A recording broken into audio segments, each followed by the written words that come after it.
हमारे चुनाव समय समय पर हमारे संविधान के अनुकूल होते रहे और पूरी लोकतांत्रिक पद्धति से चुनाव के अधिकारियों की नियुक्ति होती है, मतदाता सूची बनती है और फिर चुनाव का शुरुआत होता है।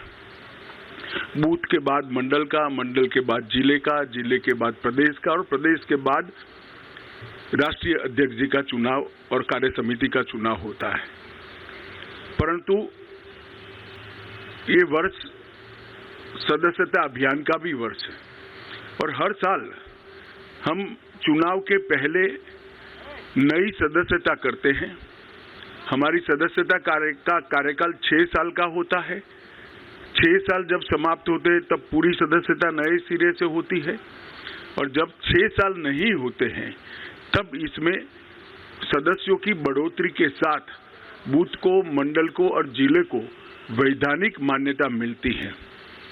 कोविड की महामारी के कारण ये सदस्यता का हमारा अभियान समय पर हो नहीं पाया और जब सदस्यता नहीं होती है, बूथ से राष्ट्रीय अध्यक्ष तक के बाकी के चुनाव नहीं होते हैं, तब राष्ट्रीय अध्यक्ष चुनना संवैधानिक रूप से संभव ही नहीं है। कई बार भूतकाल में भी इस प्रकार के अलग अलग मौकों के कारण राष्ट्रीय अध्यक्ष के कार्यकाल को एक्सटेंशन दिया गया। इसी परंपरा का अनुसरण करते हुए श्री जगत प्रकाश नड्डा जी को राष्ट्रीय कार्यकारिणी ने आज सर्वानुमत प्रस्ताव किया है। श्री राजनाथ सिंह जी ने इस प्रस्ताव को रखा और सभी भारतीय जनता पार्टी के सदस्यों ने इसको हर्ष ध्वनि के साथ सर्वानुमत से स्वीकार किया है कि जगत प्रकाश नड्डा जी को जून 2024 तक भारतीय जनता पार्टी के अध्यक्ष के रूप में इनके कार्यकाल को बढ़ोतरी की जाए। नड्डा जी 20 जनवरी 2020 को राष्ट्रीय अध्यक्ष बने। अध्यक्ष बनने के बाद इस सदी की सबसे बड़ी महामारी, वैसे देखें तो 20वीं सदी की भी सबसे बड़ी महामारी कोविड का सामना पूरे देश को करना पड़ा, क्योंकि देश की कई राज्य सरकारें और केंद्र में भारतीय जनता पार्टी की सरकार होने के कारण स्वाभाविक रूप से इस महामारी का सामना करने में भारतीय जनता पार्टी के संगठन की भूमिका बहुत अहम हो जाती है। नड्डा जी के नेतृत्व में भारतीय जनता पार्टी का पूरा संगठन बूथ से लेकर राष्ट्रीय स्तर पर सेवा ही संगठन है, इस मंत्र के साथ काम में जुटा। ढेर सारे गांवों में चाहे गरीबों के घर पे मदद पहुंचानी हो, अन्न पहुंचाना हो, जिनके कोविड के लक्षण देखे गए उनको टेस्ट के लिए अस्पताल ले जाना हो, जिनका कोई नहीं था उनकी शुश्रूषा से लेकर अंतिम संस्कार तक सारे कोविड की महामारी की गतिरोध को पार करने में भारतीय जनता पार्टी के कार्यकर्ताओं ने बहुत महत्वपूर्ण भूमिका निभाई और नड्डा जी ने उस कठिन काल के अंदर एक वाइब्रेंसी के साथ संगठन को सेवा के काम में जोड़ा। और मैं तो आप सबको आग्रह करता हूं कि हमारा जो डॉक्यूमेंटेशन है, सेवा ही संगठन है, इस सूत्र का, उसको आप जरूर देखें तो आश्चर्यजनक तरीके से एक राजनीतिक दल का संगठन किस प्रकार से महामारी में सेवा कर सकता है, उसका ज्वलंत उदाहरण भारतीय जनता पार्टी ने नड्डा जी के अध्यक्षता में देश के सामने रखा, दुनिया के सामने भी रखा। उनकी राष्ट्रीय अध्यक्षता में ही हमने बिहार में सबसे ज्यादा स्ट्राइक रेट प्राप्त किया। महाराष्ट्र में भी एनडीए को गिन लें तो हम फिर से चुन कर आए। हरियाणा में भी हमारी सरकार बनी। इसके बाद उत्तर प्रदेश, उत्तराखंड, मणिपुर, आसाम, गुजरात, इस सब जगह भारतीय जनता पार्टी ने एक बहुत बड़ी सफलता हासिल की है। बंगाल के अंदर भारतीय जनता पार्टी ने 3 सीट से 77 सीट का बहुत बड़ा फासला एक ही 5 साल में तय किया और हम तमिलनाडु और दक्षिण के राज्यों में भी, तेलंगाना में भी एक ताकत बनकर धीरे धीरे सैन उभर कर आ रहे हैं। उत्तर पूर्व के सभी राज्यों में हमारी सरकारें तो बनी थी, परंतु संगठन का विस्तार बाकी था। नड्डा जी की अध्यक्षता में हमने उत्तर पूर्व के नॉर्थ ईस्ट के सभी राज्यों में संगठन को नीचे पहुंचाने में हमने बहुत बड़ी सफलता प्राप्त की है। गोवा में भी हम हैट्रिक लगाकर तीसरी बार और पहली बार पूर्ण बहुमत की सरकार बनाने में हम सफल हुए। जैसा आप सब जानते हैं, गुजरात के अंदर 156 सीटों के साथ गुजरात ने चुनाव के सभी रिकॉर्ड तोड़ते हुए 53% मत और 156 सीटों के साथ हमने प्रचंड विजय हासिल किया। मोदी जी का जो करिश्माई नेतृत्व है, जो लोकप्रियता है, वो लोकप्रियता को मत में परिवर्तित करने में और मत को मतदान मथक तक पहुंचाने में नड्डा जी का नेतृत्व में संगठन का बहुत बड़ा योगदान रहा है। मोदी जी की लोकप्रियता को पूरे देश भर के अंदर इसको आधार बनाकर भारतीय जनता पार्टी के काम को विस्तार करने में भी उनका बहुत बड़ा योगदान रहा है। सरकार की योजनाओं और सरकार के कार्यक्रम और विशेषकर किसान कल्याण के कार्यक्रमों को हर किसान तक, हर जन जन तक पहुंचाने में श्री नड्डा जी ने बहुत महत्वपूर्ण भूमिका निभाई है। उनके कार्यकाल में 120 से ज्यादा विधानसभाओं के चुनाव हुए हैं। इसमें से 73 विधानसभा के चुनाव में भारतीय जनता पार्टी की जीत हुई है। तेलंगाना, बंगाल में एक शानदार माहौल खड़ा करने में भी हमें बहुत सफलता प्राप्त हुई है। जम्मू कश्मीर में बीडीसी के इलेक्शन हो या देश भर में हुए स्थानीय इकाई के चुनाव हो, सब में भारतीय जनता पार्टी ने यश प्राप्त किया है। उनके नेतृत्व में बूथ सशक्तिकरण अभियान के तहत 1,30,000 बूथों को मजबूत करने का भी काम किया गया। लोकसभा प्रवास योजना बनाकर हर कार्यकर्ता को लोकसभा प्रवास योजना के अंदर जोड़ा। हर घर तिरंगा को भारतीय जनता पार्टी के हर कार्यकर्ता ने जन जन तक पहुंचाने के साथ ही राष्ट्रभक्ति को और तिरंगा के सम्मान को हर जन के मन में पुनः जागृत करने में बहुत बड़ी भूमिका निभाई है। सेवा ही संगठन और मोदी जी के जन्मदिन को जोड़कर सेवा का पखवाड़ा, ये दोनों कार्यक्रम, सेवा ही संगठन ये कोविड के वक्त कार्यक्रम लिया गया और सेवा पखवाड़ा निरंतर भारतीय जनता पार्टी मनाती है, उनको नीचे तक पहुंचाने में बहुत बड़ी कामयाबी नड्डा जी के नेतृत्व में हुई है।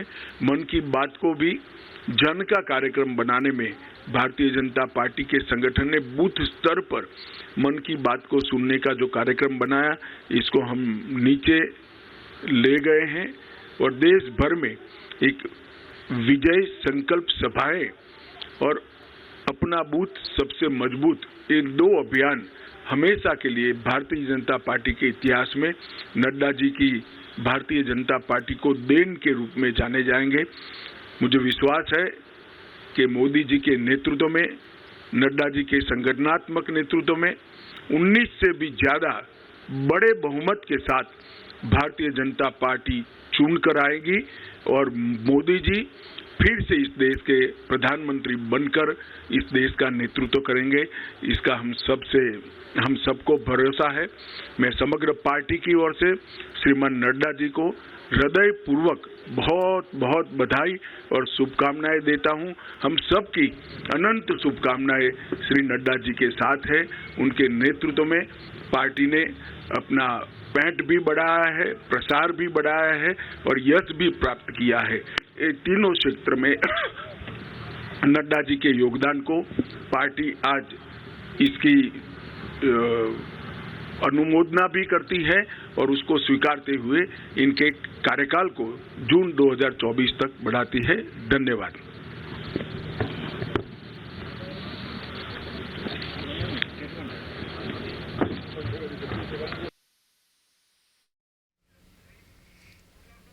तो अभी आप सुन रहे थे गृह मंत्री अमित शाह जिन्होंने बताया कि बीजेपी अध्यक्ष जेपी नड्डा का कार्यकाल 2024 जून तक बढ़ा दिया गया है और इसी के साथ किस तरीके से पार्टी और संगठन मजबूत हो रहा है, कौन कौन सी कार्यकारिणी के वो प्रस्ताव थे जिनको मंजूरी मिली, ये भी बताया गया और ये भी बताया गया कि कैसे नड्डा के नेतृत्व में संगठन मजबूत हुआ है। जिन विधानसभा चुनावों में जीत दर्ज की गई उसका भी जिक्र किया गया गृह मंत्री अमित शाह की ओर से। जी हाँ, देखिए बड़ी खबर है, बीजेपी कार्यकारिणी का आज दूसरा दिन है और आज देखिए जेपी नड्डा का कार्यकाल बढ़ा दिया गया। कुल 120 चुनाव हुए थे विधानसभा के, जिनमें 73 में बीजेपी ने जीत हासिल की थी। और सृष्टि हमारे साथ हैं ज्यादा जानकारी देने के लिए एनडीएमसी सेंटर से, जहां दूसरा और आखिरी दिन है आज इस कार्यकारिणी की बैठक का। बेहद अहम हो जाता है ये सृष्टि जानना, क्योंकि ये कहा जा रहा था कि जेपी नड्डा के कार्यकाल को बढ़ाया जाएगा, उन्हें एक्सटेंशन मिलेगा और इस बात की आज घोषणा कर दी गई है गृह मंत्री अमित शाह की ओर से और साथ ही बताया गया कैसे संगठन मजबूत हो रहा है। बिल्कुल, आप देखिए, आपको बताएं कि गृह मंत्री अमित शाह ने अभी प्रेस कॉन्फ्रेंस जो कि अभी वो यहां से रवाना होते नजर भी आ रहे हैं और आपको बताएं कि ये बड़ा मुद्दा था इस कार्यकारिणी की बैठक में। ये एक बड़ा मुद्दा था कि आखिरकार क्या जेपी नड्डा का कार्यकाल आगे बढ़ाया जाएगा, इस पर चर्चा की जाएगी। इसके साथ ही आपको बताएं कि रक्षा मंत्री राजनाथ सिंह की तरफ से ये प्रस्ताव यहां पर पेश किया गया कार्यकारिणी की बैठक में और जैसा कि गृह मंत्री ने कहा कि सभी कार्यकर्ताओं ने बेहद खुशी के साथ में इस प्रस्ताव को एक्सेप्ट किया और माना कि जिस तरीके से जेपी नड्डा के नेतृत्व में भारतीय जनता पार्टी बूथ स्तर पर आगे बढ़ी है तमाम राज्यों में जो चुनाव हुए हैं। और सबसे बड़ी बात का जिक्र जो यहां पर गृह मंत्री ने किया वो कोविड के समय का किया कि कोविड के समय में देश जिन मुश्किलातों से जूझ रहा था उसमें संगठन किस तरीके से मजबूती के साथ काम करता है, जन जन तक उन योजनाओं को पहुंचाना, वैक्सीनेशन को लेकर किस तरीके की सक्रियता बढ़े, उसको लेकर एक बड़ी भूमिका जो है वो संगठन की रही है और इसमें बड़ा नेतृत्व जो रहा है वो राष्ट्रीय अध्यक्ष जेपी नड्डा का रहा है। गोवा का जिक्र किया गया, असम का जिक्र किया गया, बंगाल में जो प्रचंड जीत यहां पर हासिल की है भारतीय जनता पार्टी ने, एक बार फिर से उसका जिक्र यहां पर किया गया कि ये जेपी नड्डा के नेतृत्व में ही जीत यहां पर हासिल हुई है और इसीलिए बेहद खुशी के साथ में लौटेंगे हमारे साथ हमारे एग्जीक्यूटिव एडिटर ऐश्वर्य कपूर इस वक्त जुड़ चुके हैं। ऐश्वर्य, सबसे अहम मुद्दा इन 2 दिनों की कार्यकारिणी की बैठक में था जेपी नड्डा के कार्यकाल को लेकर भी जो प्रस्ताव था उस पर भी चर्चा होनी थी और इसमें हामी भरी जा चुकी है, उनको एक्सटेंशन मिल चुका है जून 2024 तक के लिए। बिल्कुल श्वेता, और ये बहुत ज़्यादा महत्वपूर्ण है क्योंकि ये सिर्फ एक ही डिसीजन नहीं है, इसका एक ट्रिकलिंग इम्पैक्ट होगा। जो हम लगातार बोल रहे हैं कि ये मंथन है, ये एक बहुत ही इंपॉर्टेंट स्ट्रैटेजिक मीटिंग है एक बहुत बड़े फेरबदल से पहले, ऐसे हमारे सूत्र बता रहे हैं, जो कि कैबिनेट और बीजेपी की ऑर्गेनाइजेशन दोनों में होना है। उससे पहले बीजेपी ने आज ये तो तय कर लिया, जो अभी देश के गृह मंत्री और बीजेपी के वरिष्ठतम नेताओं में से एक अमित शाह ने साफ किया कि बीजेपी के राष्ट्रीय अध्यक्ष जगत प्रकाश नड्डा 2024 तक नहीं बदले जाएंगे और जो 2024 तक वो रहेंगे। यानी जो अब मेजर फेरबदल होना है, देखिए करीबन 1 दर्जन लोगों को कहा जा रहा है, वरिष्ठ नेता भी उसमें इंक्लूडेड हैं, मोदी कैबिनेट से ऑर्गेनाइजेशन में आएंगे और ऑर्गेनाइजेशन से मोदी कैबिनेट में जाएंगे और ये एक्सपेक्टेड है इसी महीने के अंदर। ये उससे पहले एक बहुत बड़ा डिसीजन, क्योंकि बहुत ज़्यादा अटकलें लगाई जा रही थी कि क्या जगत प्रकाश नड्डा कंटिन्यू करेंगे, क्या जगत प्रकाश नड्डा ही अपनी अगली टीम बनाएंगे, क्या कर्नाटक, मध्य प्रदेश, छत्तीसगढ़, राजस्थान, त्रिपुरा के लिए जगत प्रकाश नड्डा बीजेपी की कमान संभालेंगे। तो वो बात देश के गृह मंत्री अमित शाह ने साफ कर दी है कि हाँ, जगत प्रकाश नड्डा ही बीजेपी की रेंज को संभालेंगे, जगत प्रकाश नड्डा ही बीजेपी के राष्ट्रीय अध्यक्ष 2024 तक रहेंगे। यानी 2024 का जनरल इलेक्शंस जगत प्रकाश नड्डा की सरपरस्ती में as the party president Bharatiya Janata party लड़ेगी, क्योंकि जो भी बीजेपी की ऑर्गेनाइजेशन को समझता है वो ये जानता है कि राष्ट्रीय अध्यक्ष is a very important position, बहुत ज़्यादा महत्वपूर्ण पोजीशन है और वही वो इंपॉर्टेंट कॉल्स लेते हैं। प्रधानमंत्री नरेंद्र मोदी, गृह मंत्री अमित शाह ऑलवेज अपने इनपुट देंगे, बट फाइनल कॉल राष्ट्रीय अध्यक्ष का होता है और राष्ट्रीय अध्यक्ष के नेतृत्व में सिर्फ ये 9 राज्यों के इलेक्शन नहीं जो आज से लेकर 24 के जनरल इलेक्शन से पहले होने हैं, लेकिन अमित शाह ने साफ कर दिया कि 2024 का राष्ट्रीय जो अगला जनरल असेंबली है वो भी बीजेपी जगत प्रकाश नड्डा के नेतृत्व में लड़ेगी। इट्स अ स्ट्रॉन्ग मैसेज और ये क्लैरिटी देता है काडर को, ये काडर को क्लैरिटी देता है जो कि इधर उधर सोच रहे थे, बहुत ज़्यादा अटकलें लगाई जा रही थी, लोग अपने फ़ायदे नुकसान के हिसाब से, अपने परम्यूटेशन कॉम्बिनेशन के हिसाब से बोलते हैं ये हो सकता है, ये हो। कई ऐसे मुख्यमंत्री थे जिनका नाम चल रहा था, कई ऐसे उप मुख्यमंत्री भी थे जिनका नाम चल रहा था, लेकिन ये बात साफ हो गई है कि अब जगत प्रकाश नड्डा बिल्कुल अंगद के पैर की तरह उन्होंने अपना पैर गाड़ दिया है और वो नहीं हिलने वाले हैं 2024 से पहले। और ये बात अब उनको स्टैंप मिल गया है ऑफिशियल। बीजेपी की बीजेपी की ये जो राष्ट्रीय कार्यकारिणी है उससे जो सबसे महत्वपूर्ण निर्णय अगर कोई निकला है वो ये कि जगत प्रकाश नड्डा 2024 तक नहीं बदले जाएंगे। He is going to remain the BJP national president and that's very significant. Aishwarya, एक बड़ी बात है, स्ट्राइक रेट की बात कर रहे थे। अमित शाह ने कहा कि 120 कुल विधानसभा चुनाव हुए, 73 में जीत मिली, लेकिन हिमाचल एक सबक के तौर पर देखा जा सकता है। जी देखिए, सबक कहें, वार्निंग कहें, अलर्ट कहें, कुछ भी कहें, लेकिन ये बात बीजेपी को पता है कि एनी इलेक्शन लॉस्ट, एक भी इलेक्शन हारे तो उसका असर होता है। और ये जो बीजेपी की मशीनरी श्वेता और हमने देखी है 2013 से लेके आज तक, वो हर एक असेंबली सीट, अगर कोई बाई इलेक्शन भी होता है, बंगाल में सबको पता था ममता बनर्जी को हराना आसान नहीं है, लेकिन बीजेपी ने कैसे लड़ा, ऐसे as if there is no tomorrow. तो उनको पता है हार या जीत नहीं, they fight every election to win. और ऐसे में जगत प्रकाश नड्डा के राष्ट्रीय अध्यक्ष रहते हुए हिमाचल प्रदेश में हारे, उनके इंटरनल परम्यूटेशन कॉम्बिनेशन बीजेपी के नहीं बैठे, बहुत ज़्यादा रेबल्स थे, लेकिन उसको एक अलर्ट के तौर पे लेके कर्नाटका में देखिए अब बीजेपी कितनी एक्टिव हो गई, मध्य प्रदेश में देखिए, छत्तीसगढ़ में देखिए, राजस्थान में देखिए, कितने इलेक्शन जीत पाएंगे वो देखना होगा, क्योंकि it's not going to be easy. आसान बिल्कुल नहीं होगा। क्या आप समझते हैं मध्य प्रदेश में शिवराज सिंह चौहान को दोबारा जीतना आसान होगा? छत्तीसगढ़ में भूपेश बघेल को हराना आसान होगा? राजस्थान में अशोक गहलोत की सरकार को हराना आसान होगा? त्रिपुरा में आपने बिप्लब देव को अभी अभी बदला है, तो क्या जो नए मुख्यमंत्री हैं वो आपको दोबारा जिता पाएंगे? क्या कर्नाटक में बसवराज बोम्मई आपको दोबारा जिता पाएंगे? ये वो सारे सवाल हैं जिसका बीजेपी को अब प्रॉपर स्ट्रैटेजी बना रही है। और इसीलिए ये जो डुओ है, मोदी और शाह का डुओ, कंप्लीट डिपेंडेंस अब इन पे होने वाली है। Let there be no doubt about it Shweta, कि जो मोदी और शाह का जो डुओ है, चाहे आप कर्नाटक की बात करें, राजस्थान में वसुंधरा राजे सिंधिया को लेके पार्टी के अंदर डिवीजन है, छत्तीसगढ़ में आपने रमन सिंह के बाद बीजेपी के पास कोई स्टेट लीडरशिप है नहीं, इसीलिए भूपेश बघेल इतने स्ट्रांग है। शिवराज सिंह चौहान को लेकर पार्टी के अंदर डिवीजन है, एक केंद्रीय मंत्री है, कई वहां पे ऐसे नेता हैं जो खुद मुख्यमंत्री बनना चाहते हैं। तो इस सब के दौरान एक सेंट्रल स्ट्रांग लीडरशिप आपको चाहिए, और जो नरेंद्र मोदी और Amit Shah now backed with जगत प्रकाश नड्डा, तो अब ये जो ट्रायंगल है, ट्रायो है, मोदी, शाह और नड्डा का, इस पे पूरी बीजेपी अब डिपेंडेंट है, completely and whole and soul dependency होगी।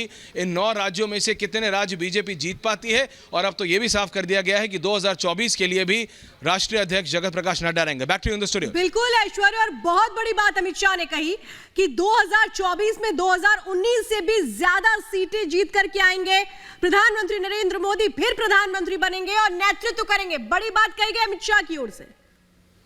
जी बिल्कुल, देखिए उम्मीद तो सबको है, लेकिन क्या बीजेपी कर पाएगी? अगर आप स्टेट बाय स्टेट आकलन करें तो बीजेपी ने इस बार भी 40 से 50 सीटें कम आई थी बीजेपी की उत्तर प्रदेश में बाबा जब इस बार मुख्यमंत्री बने तो उनकी 40-45, मेरे को एग्जैक्ट अभी नंबर याद नहीं आ रहा है, बट इसके आसपास सीटें कम थी।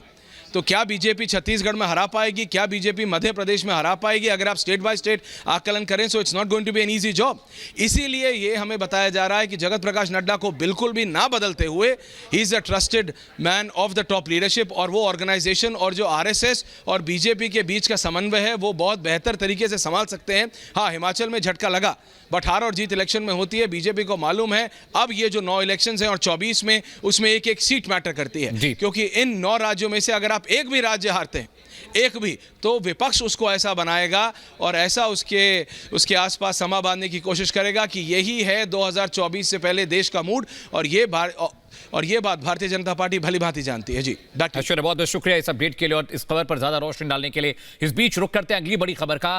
बीजेपी कार्यकारिणी का आज दूसरा दिन है। इस बैठक में जेपी नड्डा का जो टेन्योर है, जो कार्यकाल है, उसे 1 साल के लिए और बढ़ा दिया गया, यानी जून 2024 तक अब नड्डा पार्टी के अध्यक्ष रहेंगे। होने वाले जो 9 विधानसभा चुनाव हैं उसका नेतृत्व वो करेंगे और 2024 की कमान भी नड्डा के पास। अमित शाह ने क्या कुछ कहा, आइए आपको सुनाते हैं। प्रकाश नड्डा जी को राष्ट्रीय कार्यकारिणी ने आज सर्वानुमत प्रस्ताव किया है।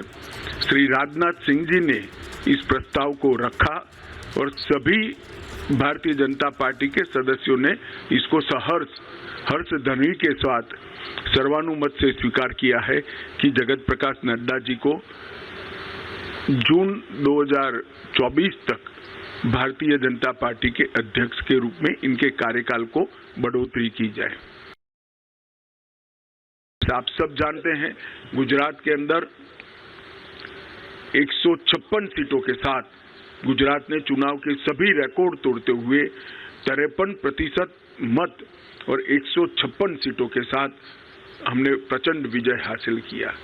मोदी जी का जो करिश्माई नेतृत्व है, जो लोकप्रियता है, वो लोकप्रियता को मत में परिवर्तित करने में और मत को मतदान मथक तक पहुंचाने में नड्डा जी का नेतृत्व में संगठन का बहुत बड़ा योगदान रहा है। मोदी जी के नेतृत्व में, नड्डा जी के संगठनात्मक नेतृत्व में 19 से भी ज्यादा बड़े बहुमत के साथ भारतीय जनता पार्टी चुनकर आएगी और मोदी जी फिर से इस देश के प्रधानमंत्री बनकर इस देश का नेतृत्व करेंगे। इसका हम सबको भरोसा है। तो गृह मंत्री अमित शाह जिन्होंने साफ तौर पे बताया कि जिस तरीके से 2 दिनों की बीजेपी की राष्ट्रीय कार्यकारिणी की बैठक थी, बहुत अहम मंथन था, क्योंकि 2023 जीतते हुए 2024 की राह को कैसे आसान किया जाए, मजबूत किया जाए, इस पर एक तरीके से कई प्रस्तावों पर चर्चा हुई। तो सबसे अहम कदम जेपी नड्डा को एक्सटेंशन दिया गया है 1 साल के लिए और 2024 तक वो अध्यक्ष पद पर काबिज रहेंगे। हमारे साथ हमारे 2 सहयोगी सृष्टि पांडे और सलोनी हमारे साथ इस वक्त एनडीएमसी सेंटर जुड़े हुए हैं।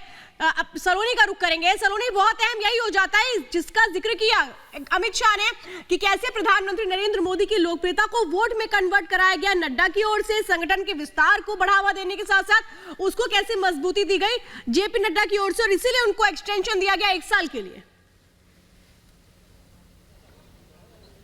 बिल्कुल श्वेता, इसमें कोई दो राय नहीं है। जेपी नड्डा ने अपने कार्यकाल में जितने चुनाव करवाए हैं उसमें जीत हासिल हुई, बेहतर जीत हासिल हुई, और यही वजह है कि सफल कार्यकाल उनका माना गया। ऐसे में आज जब अमित शाह गृह मंत्री ये उल्लेख कर रहे थे कि राजनाथ सिंह ने प्रस्ताव रखा, तो उन्होंने कहा कि चाहे जिला स्तर के कार्यकर्ताओं, लोकतांत्रिक मॉडल है बीजेपी में अध्यक्ष को चुनने का, लेकिन जो जिला स्तर के कार्यकर्ता हैं, मंडल स्तर के कार्यकर्ता है, वो भी यही चाहते हैं कि जेपी नड्डा 2024 तक की कमान संभाले, क्योंकि कोविड काल का जो दौर था उसमें भी जिस तरह से जेपी नड्डा ने प्रधानमंत्री की लोकप्रियता हर घर तक पहुंचाई, ये कहें कि अगर बूथ स्तर पर काम किया गया तो ये जेपी नड्डा का ही मॉडल था जो फॉलो किया गया तमाम चुनावों में। जो विधानसभा चुनाव हिमाचल को छोड़ दें तो हर जगह बहुत बेहतर रिजल्ट्स रहे हैं। चाहे अभी गुजरात का जिक्र हम कर लें, गुजरात में भी बहुत बेहतर रिजल्ट्स रहे। तो उसको देखते हुए, क्योंकि 9 राज्य के देखिए अभी विधानसभा चुनाव भी हैं 2023 में, और उसके बाद 2024 को एक बड़ा टारगेट लेकर चल रही है भारतीय जनता पार्टी। तो ये कार्यकाल बढ़ने की बात कही जा रही थी, ऐसा कहा ही जा रहा था कि संभावना है, और उसको लेकर आज कार्य समिति में ये फैसला ले लिया गया है।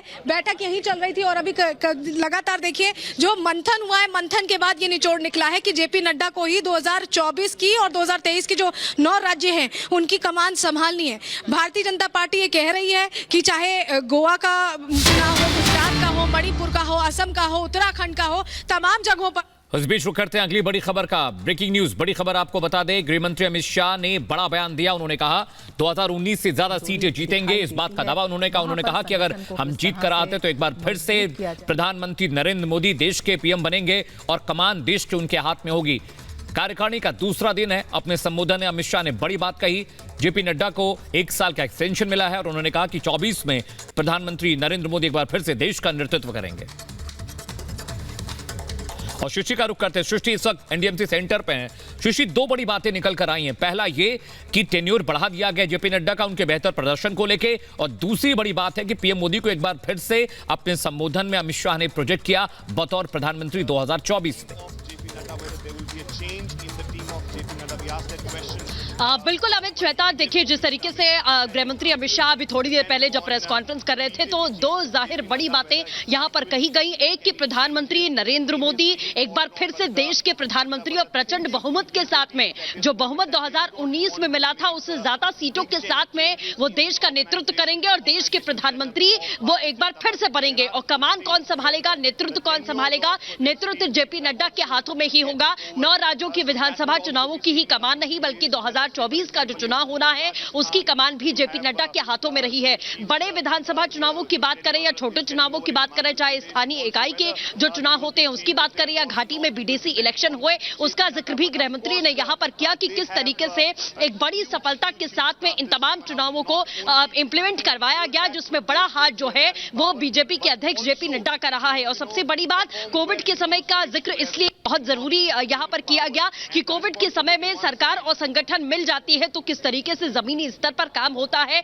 उसका एक बहुत बड़ा उदाहरण यहां पर पेश किया गया कि संगठन किस तरीके से जमीनी स्तर पर काम करता रहा कोविड के दौर में। उसकी भी कमान सीधे तौर पर जेपी नड्डा के हाथ में थी और बड़ी भूमिका जेपी नड्डा की थी, इसीलिए कोविड का जिक्र यहां पर किया गया। और सबसे बड़ी बात, जैसे हम हिमाचल की बात कर रहे हैं कि चाहे आप उसे झटका कह लीजिए, चाहे आप उसे वार्निंग कह लीजिए, लेकिन ऐसा नहीं कि इन मुद्दों को लेकर चर्चा यहां पर नहीं की गई है। हिमाचल को लेकर भी इस कार्यकारिणी की बैठक में लगातार चर्चा हुई और इसीलिए बहुत जोर दिया गया। यहां कल की बैठक में जो प्रेस कॉन्फ्रेंस करके बताया गया कि 9 राज्यों के जो विधानसभा चुनाव हैं उसमें एक भी राज्य ऐसा नहीं है जिसमें जीत दर्ज ना की जाए। कोशिश पूरी यही है कि 9 के 9 राज्यों में भारतीय जनता पार्टी जीत हासिल करे, जिसके लिए बूथ लेवल पर मजबूती बहुत जरूरी है। और बूथ लेवल पर किस तरीके से मजबूती होती है वो सीधे तौर पर जेपी नड्डा ने जिस तरीके से इससे पहले के चुनावों में भी वो करके दिखाया है। बूथ के कार्यकर्ताओं को जमीनी स्तर पर किस तरीके से उतारना, तमाम जो योजनाएं भारतीय जनता पार्टी की रही हैं जन कल्याणकारी,